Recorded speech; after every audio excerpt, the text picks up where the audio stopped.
Cuerpos cetónicos, su biosíntesis, degradación y la fisiopatología de la cetoacidosis. Para empezar a hablar de cuerpos cetónicos, debemos comenzar con un pequeño caso clínico.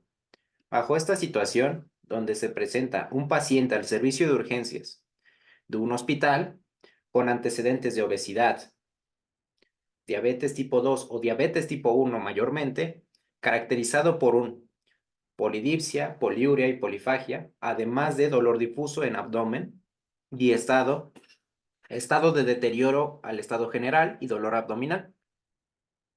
Cuando nosotros pedimos laboratorios, cuando nosotros pedimos una gasometría, vamos a encontrar una disminución en el pH, lo que nos indica que hay una acidosis.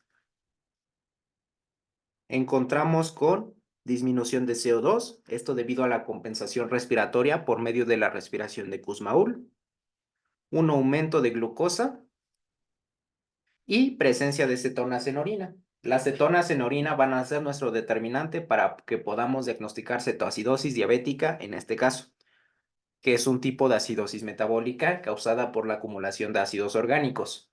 Por lo tanto, el anión GAP estará elevado.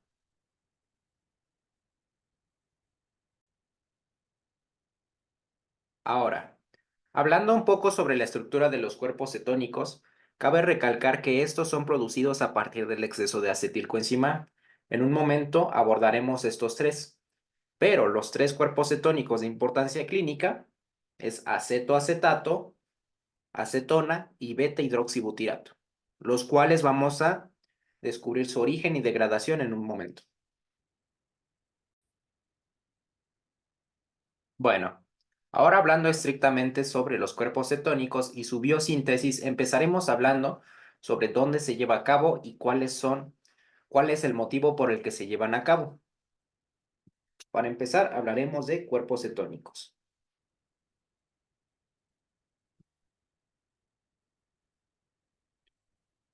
Los cuerpos cetónicos son sintetizados en la matriz mitocondrial.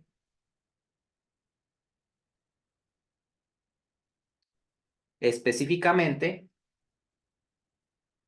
de los hepatocitos, es decir, los cuerpos cetónicos son sintetizados en el hígado y estos son sintetizados durante el ayuno.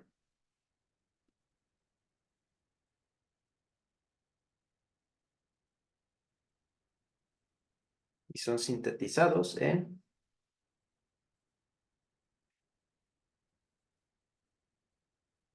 hígado. Estos cuerpos cetónicos que son sintetizados en el hígado van a ser ocupados por otros tejidos, no por el hígado. Ahorita vamos a ver la razón por qué es esto. Van a ser ocupados principalmente por el sistema nervioso,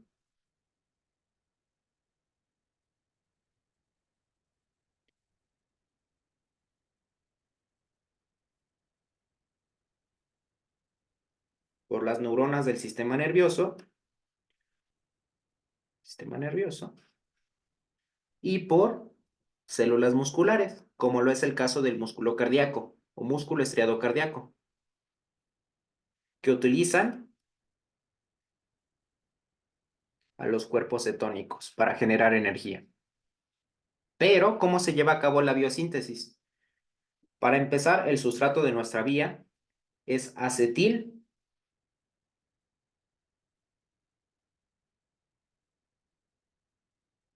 acetilcoenzima A. Y a partir de la acetilcoenzima A vamos a generar a nuestros tres cuerpos cetónicos. El primero en ser generado va a ser acetoacetato.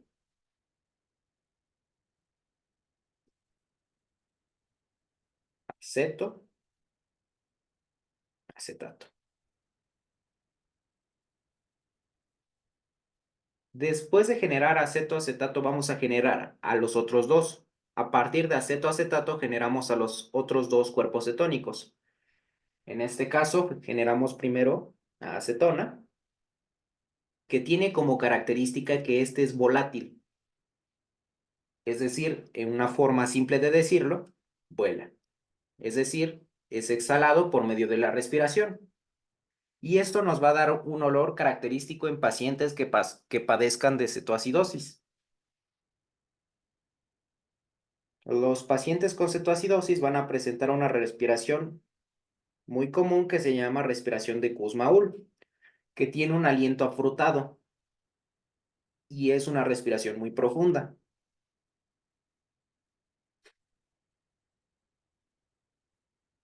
Aliento afrutado.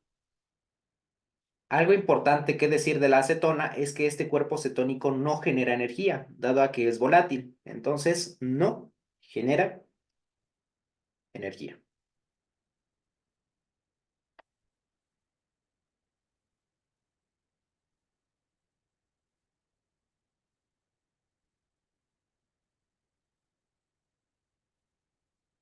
Y a partir de acetoacetato también podemos formar al otro cuerpo cetónico, a beta hidroxibutirato,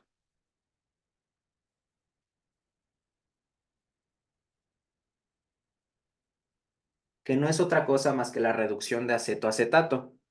Ahorita vamos a ver cómo se da este proceso. Butirato.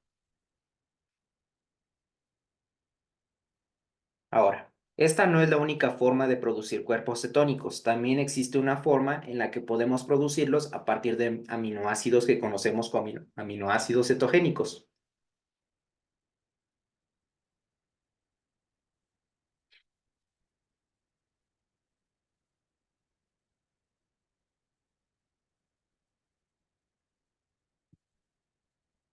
Los aminoácidos cetogénicos son principalmente, en los libros los vamos a encontrar como leucina, isoleucina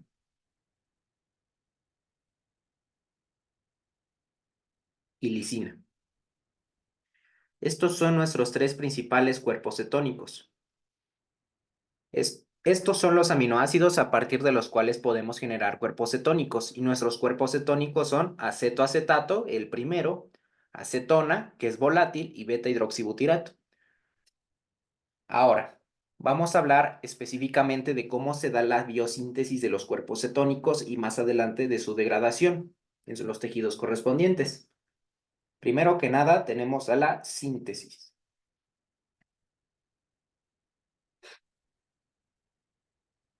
Y recordando dónde se daba la síntesis se da en el hígado.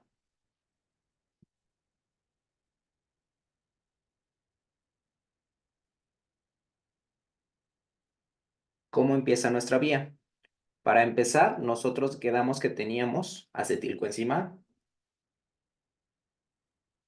A. Acetilcoenzima A proveniente de la beta oxidación, porque estamos en ayunas. Y si recordamos un poquito de beta oxidación, el proceso se daba en ayuno. Por lo tanto, nosotros tenemos acetilcoenzima A, pero si recuerdan también, la beta oxidación producía un excedente. Por lo tanto, el excedente generado de beta oxidación genera un excedente de acetilcoenzima A. Entonces, el excedente de acetilcoenzima A proveniente de la beta oxidación va a favorecer esta vía, ya que esta vía no tiene una regulación enzimática como tal, pero es favorecida por el exceso de acetilcoenzima A durante el ayuno.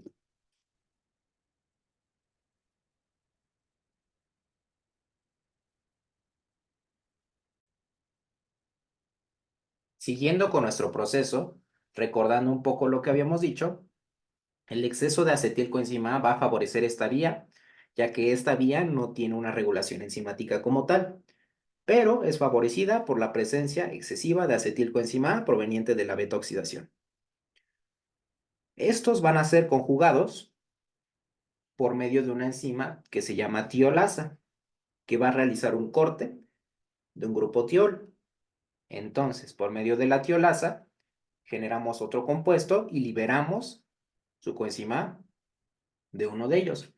Entonces, liberamos coenzima A y generamos a nuestro compuesto que se llama acetoacetilcoenzima A, acetoacetilcoenzima A.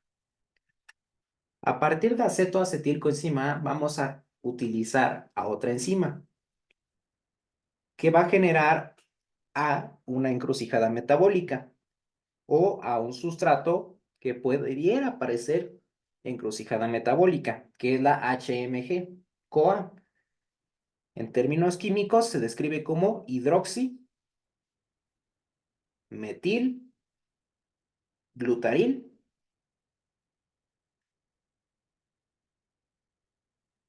coenzima A, hidroximetil, glutaril, coenzima A,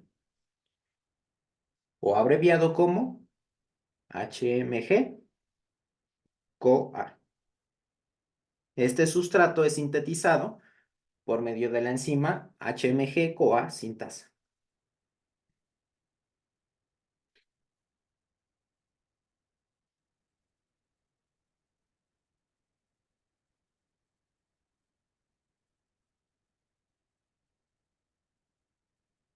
Y este es sintetizado mediante la adición de otro acetilcoenzima,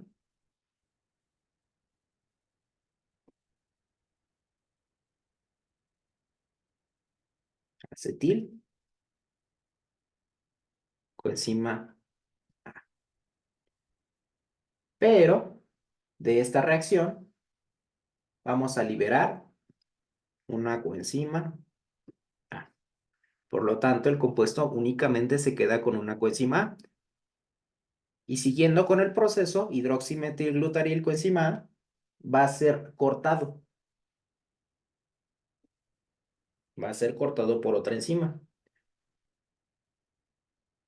Entonces, al ser cortado, esta va a ser una liasa. Por lo tanto, si el compuesto se llama HMG-CoA, la enzima se llama HMG-CoA liasa.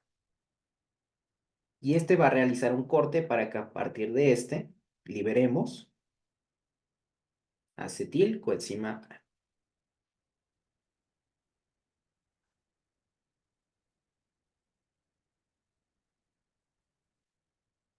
Y a partir de esta reacción vamos a generar a nuestro primer cuerpo cetónico, a acetato.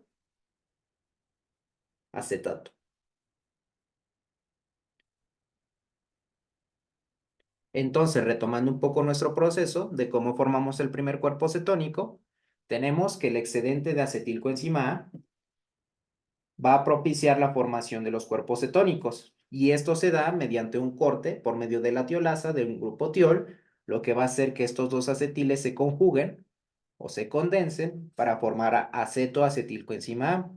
Y por medio de una sintasa generamos al compuesto hidroximetilglutarilcoenzima A. Y hidroximetilglutarilcoenzima A va a ser cortado, donde liberamos un acetilcoenzima A y acetoacetato, que es nuestro primer cuerpo cetónico.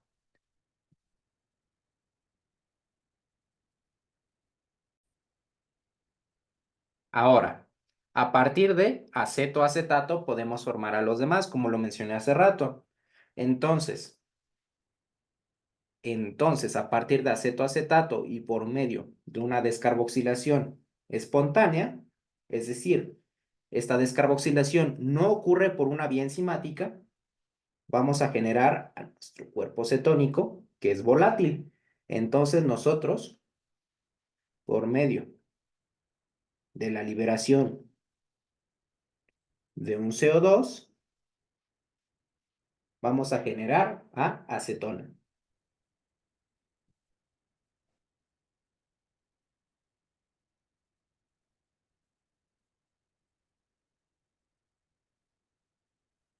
Acetona es volátil, por lo tanto, este se va volando en la respiración de los pacientes que tienen cetoacidosis. Entonces, este es volátil y es producido por una descarboxilación espontánea o una descarboxilación no enzimática, porque aquí no tiene lugar ninguna enzima.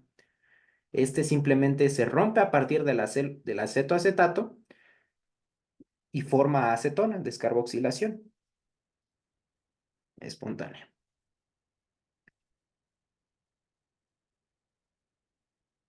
Ahora, ya que formamos acetato y acetona, vamos a generar a nuestro siguiente cuerpo cetónico. Nuestro siguiente cuerpo cetónico va a ser formado por medio de una reacción de óxido-reducción. a partir de acetoacetato. Este se llama beta hidroxibutirato. Entonces, al ser formado a partir de una reacción de óxido-reducción, nosotros vamos a ocupar a un equivalente reductor,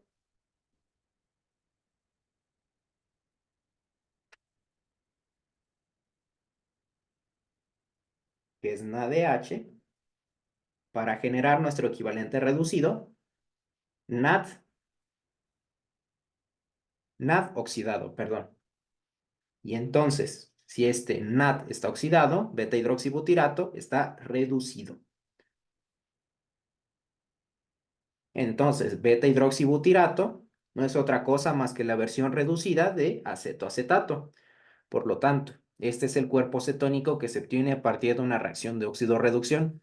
¿Por qué enzima? Ahorita la menciono. Primero que nada, tenemos que recalcar que esta es la biosíntesis de nuestros tres cuerpos cetónicos. Pero ahora hay que hablar sobre cómo estos van a ser consumidos en los distintos órganos.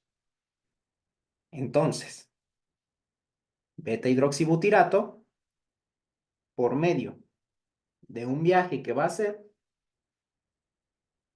a partir de la circulación sistémica, eventualmente va a llegar a sus tejidos blancos.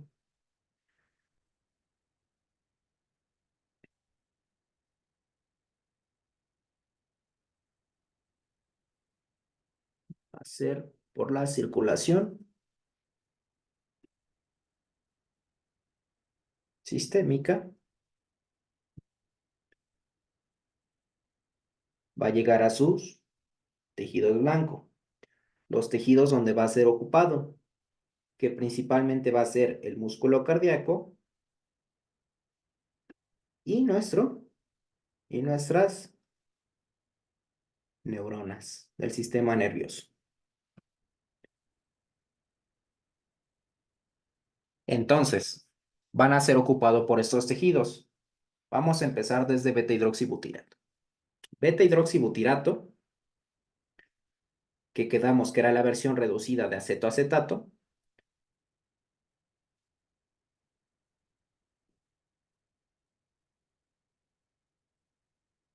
por medio de una enzima va a formar a acetoacetato.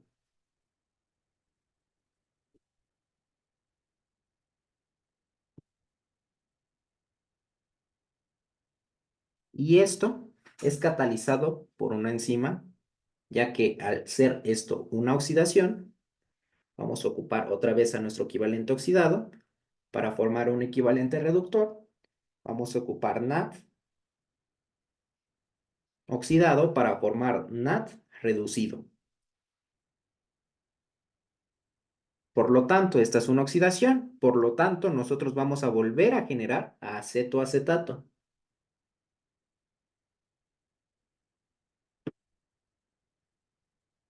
Y esta reacción es catalizada por la misma enzima que de este lado. Entonces, la enzima encargada de este proceso es la beta hidroxibutirato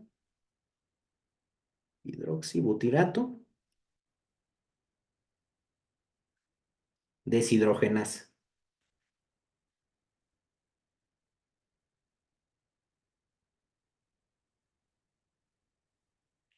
Por medio de beta hidroxibutirato deshidrogenasa, nosotros vamos a catalizar la reacción de biosíntesis y la reacción de degradación.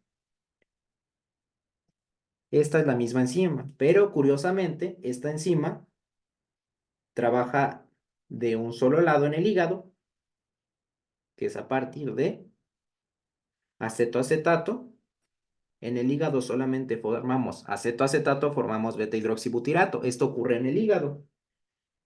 Pero en los demás tejidos, lo que pasa es lo contrario, curiosamente. Entonces, retomando el proceso a partir de acetoacetato, ya formado del proceso de degradación, nosotros vamos a generar otro compuesto,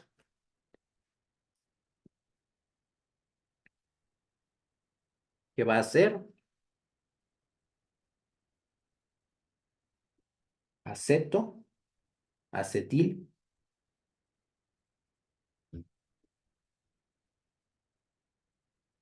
aceto, acetil, coenzima A. Acetoacetilcoenzima A, lo que va a pasar para que formemos acetoacetato, formemos acetoacetilcoenzima A en los tejidos que ocupen a los cuerpos cetónicos, va a ser ocupar una molécula de succinato proveniente del ciclo de una molécula de succinilcoenzima A proveniente del ciclo de Krebs. Nosotros tenemos succinilcoenzima A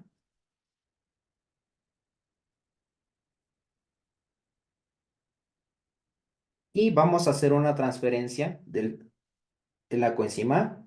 Por lo tanto, aquí vamos a liberar a succinato. Y ya que hacemos una transferencia, la enzima se va a llamar así. Se va a llamar succinilcoenzima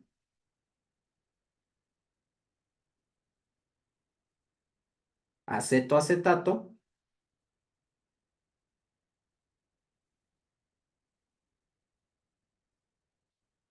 transferasa, porque estamos transfiriendo la coenzima A del succinilcoenzima A. Transferasa. Esta enzima también va a ser conocida en algunos libros como tioforasa. Es la misma. Pero esta enzima tiene una característica muy particular. Esta enzima tiene la característica de que no está en el hígado. Por lo tanto, esta es la razón de por qué el hígado no puede utilizar a los cuerpos cetónicos. Y si no los puede utilizar, no puede generar energía a partir de ellos. Es decir, el hígado se encuentra limitado a solamente sintetizarlos, pero no los puede consumir por la insuficiencia de la enzima succinilcoenzima acetoacetato transferasa. Ahora, para acabar nuestro proceso, al igual que del otro lado, nosotros vamos a utilizar una tiolasa. Por lo tanto, vamos a hacer el corte de un enlace tiol.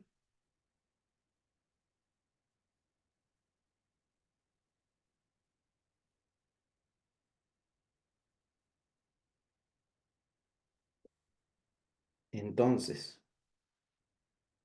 al hacer este corte por medio de una tiolasa,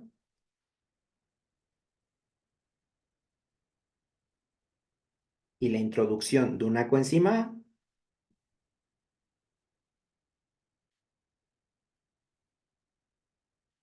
nosotros vamos a liberar 2-acetilcoenzima A. Liberamos 2 acetiles.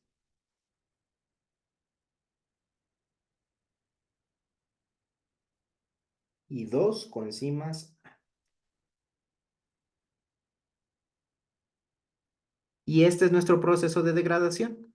Recordando, a partir de enviar los cuerpos cetónicos por la circulación sistémica, estos van a ser ocupados por el corazón y por el sistema nervioso. Y entonces, a partir de beta-hidroxibutirato, por medio de una deshidrogenasa, generamos acetoacetato. Y por medio de la enzima que no está presente en el hígado, tioforosa o succinilcoenzima acetoacetato transferasa, y una molécula de succinilcoenzima A del ciclo de Krebs, vamos a formar acetoacetilcoenzima A. Y acetoacetilcoenzima A, por medio de la introducción de una coenzima A y el corte, vamos a generar 2 acetiles coenzimas A, lo que nos da nuestra degradación de cuerpos cetónicos. Y así es como llegamos a la síntesis y degradación de los cuerpos cetónicos. Ahora, hablando un poco sobre su estructura y sobre sus características, vamos a regresarnos a esta hoja, donde aquí tenemos la estructura química de los 3 cuerpos cetónicos. Para empezar, quiero destacar que el primer cuerpo cetónico, al ser formado por acetilcoenzima A, por 2 moléculas de acetilcoenzima A al final, nosotros vamos a tener que este va a tener 4 carbonos de base. Estos 4 carbonos y aquí a su grupo carboxilo. Por lo tanto, esto es un ácido. Por lo tanto, al tener carbono, esto lo vamos a considerar como un ácido orgánico. Y este es el primer cuerpo cetónico en ser sintetizado. Primer cuerpo cetónico, a partir del exceso de acetilcoenzima A. Y a partir de su formación es posible generar a los otros dos, como ya lo mencionamos. A partir de un ego, de un examen general de orina, se puede ver la presencia de acetoacetato. Estas son las acetonas o las cetonas que son vistas a partir del examen general de orina. Ahora, acetona se forma a partir de acetoacetato y es un cetoácido volátil. Este es formado por una descarboxilación espontánea no enzimática y esto es muy importante. Es una descarboxilación que no ocurre por ninguna enzima. Por lo tanto, este cetoácido es volátil. Y como verán, solamente tiene 3 carbonos. Este va a generar un olor característico con olor a manzana podrida o afrutado y este va a ser el que se pueda percibir en las personas con cetoacidosis diabética como respiración de Kussmaul. Ahora, beta hidroxibutirato. Quedamos que esta es a partir de una reducción catalizada por la beta hidroxibutirato deshidrogenasa, es decir, este cuerpo cetónico es formado a partir de una reacción de óxido-reducción. Y como se darán cuenta, es la misma estructura que acetoacetato, la diferencia es este hidrógeno de acá, por lo tanto, este está reducido. Y ya, esto es lo más importante sobre la estructura química y las características de cada cuerpo cetónico. Ahora hablaremos un poco sobre cetoacidosis, cómo se va a dar y cuáles son las características clínicas que va a tener este padecimiento. Por lo tanto, ya me paso de hoja y hablemos de cetoacidosis.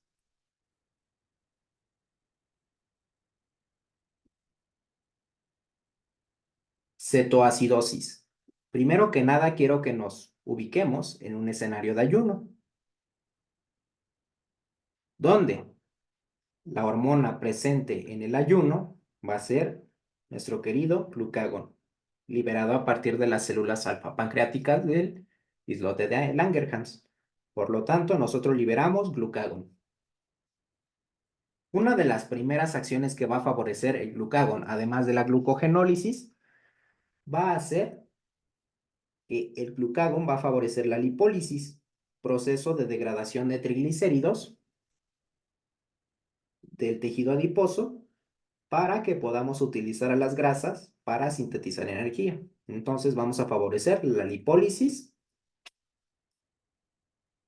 que se da lugar en nuestros adipocitos.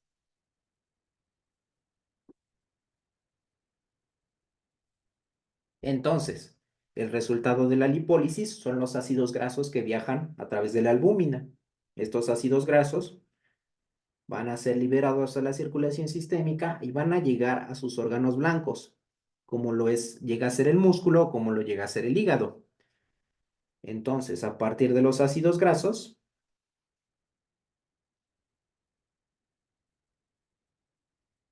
nosotros generamos energía por el proceso de beta oxidación.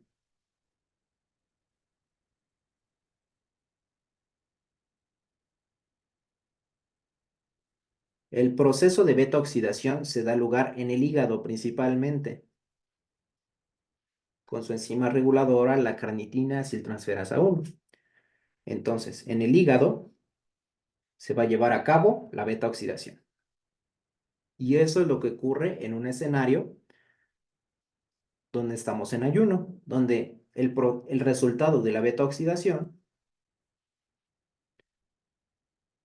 es acetilcoenzima y sus correspondientes equivalentes reductores. En una situación normal, el acetilcoenzima va a ser ocupado como sustrato del ciclo de Krebs para que pueda favorecer la serie de 8 reacciones que constituyen el ciclo de Krebs. Por lo tanto, a partir de acetilcoenzima vamos a favorecer el ciclo de Krebs y por lo tanto se generan sus equivalentes reductores y generará energía a partir de la fosforilación oxidativa. Pero ¿qué pasa si prolongamos el ayuno?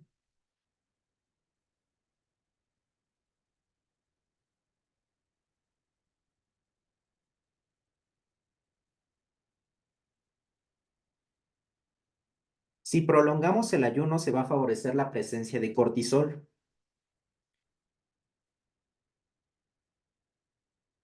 El cortisol, como una de sus principales funciones, va a ser favorecer a la gluconeogénesis para sintetizar glucosa para todos aquellos órganos que requieran el consumo de glucosa exclusivamente, como lo son los eritrocitos o como lo llega a ser el cristalino, que no posee más organelos para generar energía a partir de otros compuestos. Entonces, el cortisol favorece la gluconeogénesis.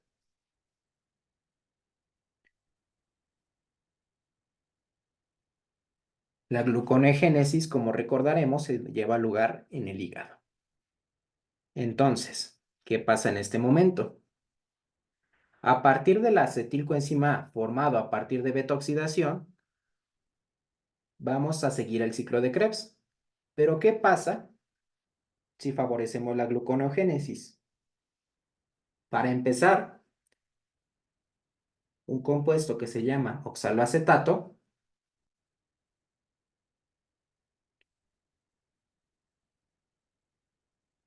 ox- oxalacetato, oxaloacetato, va a ser ocupado para dicho proceso.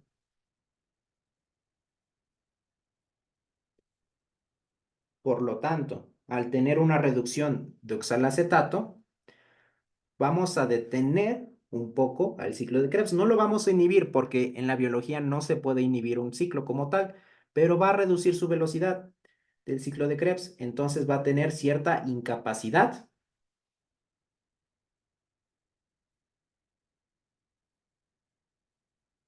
Va a tener cierta incapacidad de consumir acetilcoenzima A.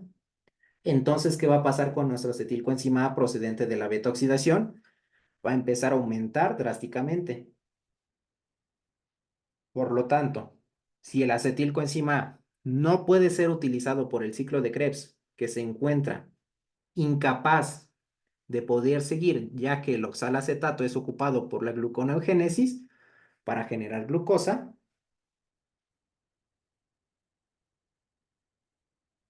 entonces nosotros vamos a saltar al ciclo de Krebs, por decirlo así, y nosotros vamos a tener que a partir del exceso de acetilcoenzima A, vamos a generar cetoácidos o cuerpos cetónicos. Pero esto no es lo único, porque recordemos otra cosa.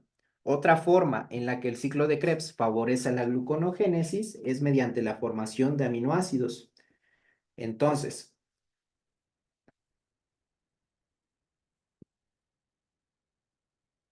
por medio de la formación de aminoácidos,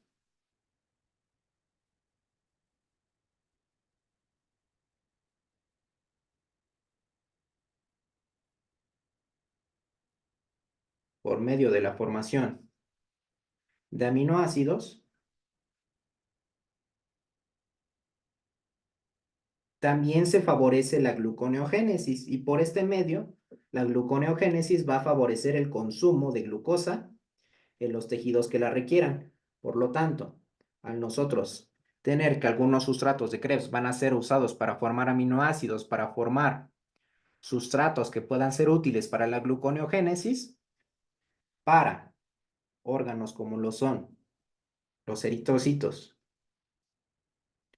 o como lo puede llegar a ser el cristalino,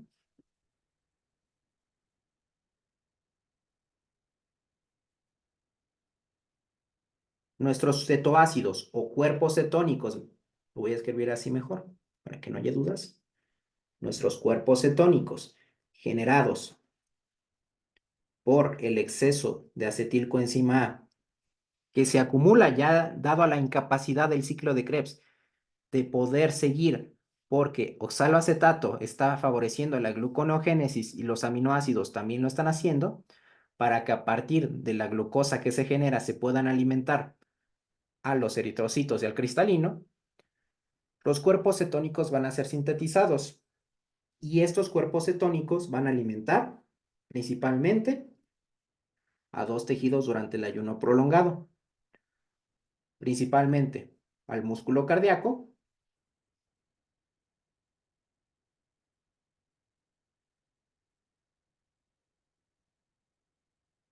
y a otro tejido que son las neuronas.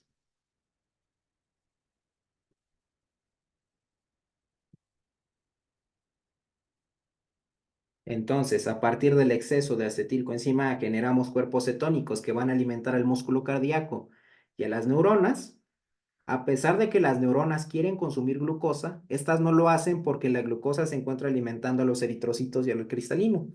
Por lo tanto, se dice que en esta etapa las neuronas se alimentan mayormente de los cuerpos cetónicos, ya que estos tienen la capacidad de atravesar la barrera hematoencefálica. Pero, ante esto, nosotros vamos a generar una condición que se llama acidosis metabólica.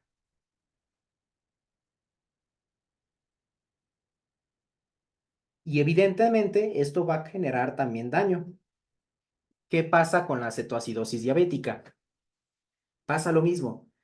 Nosotros, al no haber glucosa que pueda ser consumida, en un paciente como el que vimos al inicio, que tiene un incremento de que hay 350 de glucosa, pero esta no es absorbida por los tejidos para ser utilizada, dado a la resistencia a la insulina, la glucosa no va a ser ocupada como energía.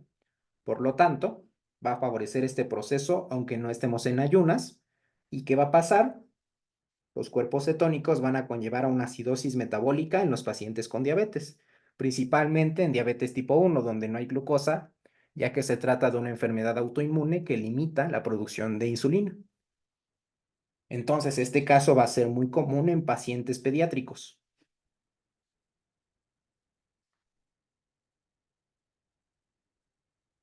Pero ya que retomamos un poco el tema clínico, vamos a hablar un poco sobre su diagnóstico y un poco de su tratamiento.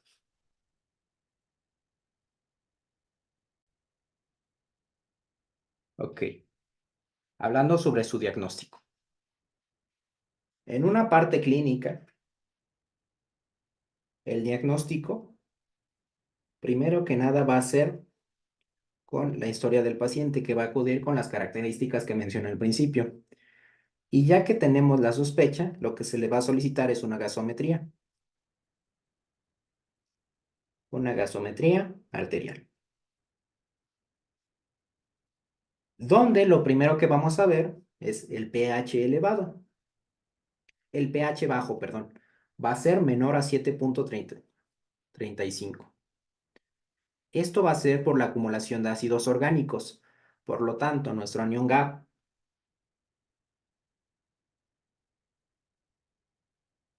va a ser elevado por la presencia de ácidos orgánicos.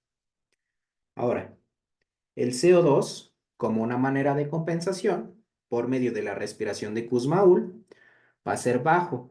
En este caso, menor a 35 milímetros de mercurio. Menor a 35 milímetros de mercurio. Dado la hiperventilación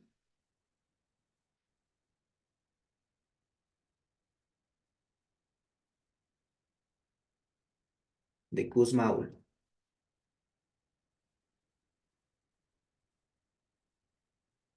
Y nuestro bicarbonato también se va a encontrar bajo. Va a encontrarse menor a 22 miliequivalentes litro. Esto se debe a la compensación renal para poder eliminar a los ácidos orgánicos. Pero también podemos determinarlo mediante un examen general de orina, mediante la introducción, en algunos casos, de una sonda Foley o transuretral, también llamada,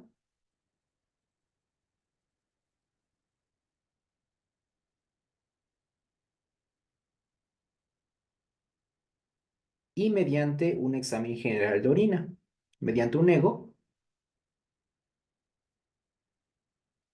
donde vamos a encontrar elevada presencia de acetoacetato, comúnmente mayor a 3 milimoles por litro. Acetoacetato. En el ego simplemente lo va a marcar como positivo si hay una presencia de acetoacetato mayor a 3 milimoles por litro. ¿Y cómo vamos a encontrar a nuestro paciente? Nuestro paciente, para empezar, va a tener aliento afrutado por la presencia de acetona. Por lo tanto, va a tener aliento afrutado.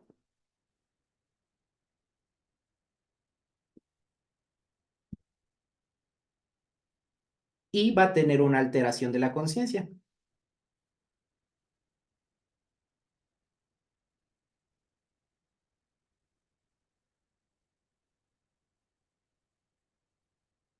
Además de que además de que también va a tener dolor abdominal,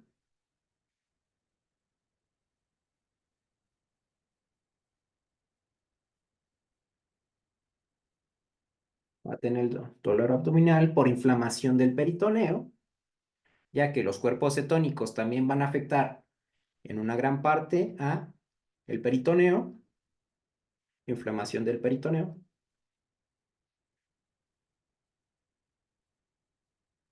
Además de que el paciente va a cursar con náuseas y vómito,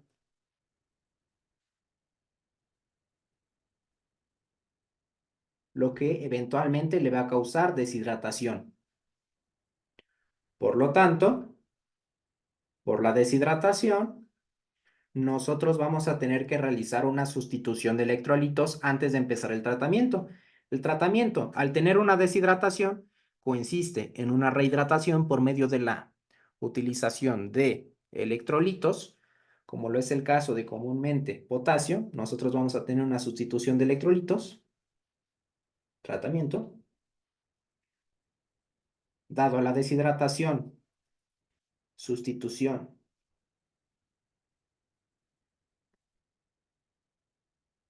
de electrolitos, comúnmente va a ser el potasio. Entonces, comúnmente va a ser potasio, además de insulina, porque quedamos que este fenómeno se daba porque la glucosa no podía ser utilizada por los tejidos. Entonces le damos insulina en bolo a las unidades correspondientes y lo mantenemos en observación.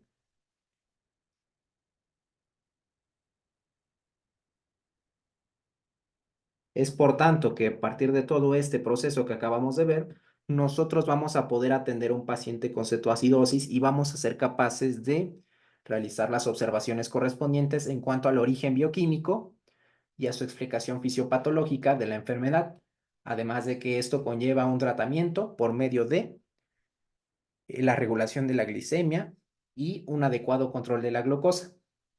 Y eso es todo.